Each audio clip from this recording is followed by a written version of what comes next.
And concerning what you said about soldier go, soldier come in the zoo, do you know that this thing you said, I have been to the US many times and explained to US politicians that you are asking us to be part of, or some of you are arguing that Nigeria should be won because of what you're getting.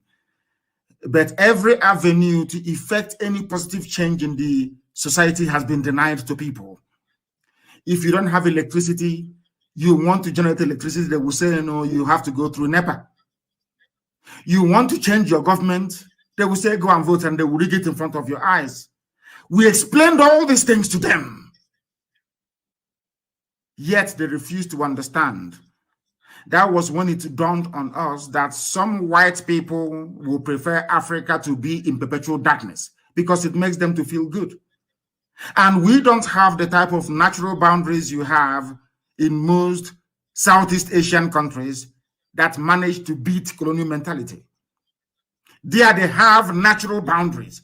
Even when the colonial masters left, they went back to the drawing board and redo their own natural boundaries. If we had a Biafran nation, if we had an Oduduwa nation, if we had a Middle Belt nation or Arewa nation, nobody can rig elections in it. Because nobody can loot the treasury because you're the same people. But when you bring all these desperate groups of people together in one contraption like you have in the zoo, life becomes extremely tough and sometimes even meaningless. And the white man trying to convince, let me tell you something, you think our people are stubborn? Trying to convince the Africa desk of the United States State Department is the most difficult job in the world. To even convince them that Fulanis are the ones sponsoring the attack against innocent people, it took nearly 4 years to convince, despite the availability of overwhelming evidence.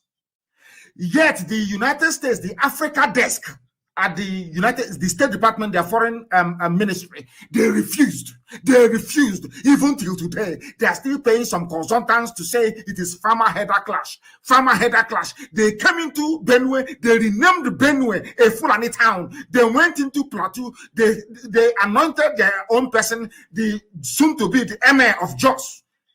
The white man will see all this evidence, but they will say no. Do you know why?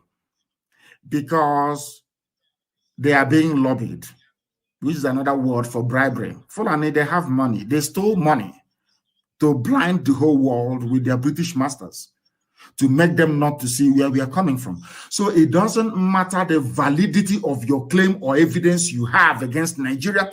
You can present it from now to the kingdom come. They will still say no. That is why one diplomat called me by the side and advised me at the EU and said we should stop writing all these letters we are writing to them, that they are tired of it.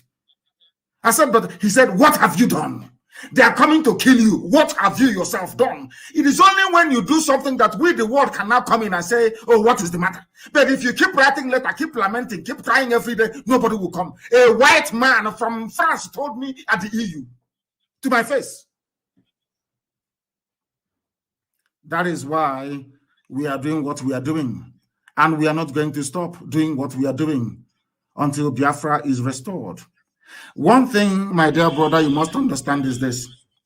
We are fighting a very credible and formidable enemy. The identity we have today, whether we believe it or not, was crafted by the British. Our essence, we derive who we are from our colonial experience. That is why somebody who went to school can stand up and say to my face, you are a secessionist. A secessionist, people who have been living in their land for over 5,000 years, is seceding from something that is only 60 years old. And these are educated people, allegedly. Oh my God in heaven. We are fighting the ignorance of a black man because most black people are naturally stupid. That is what we are fighting. Once you conquer that ignorance, everything becomes easier.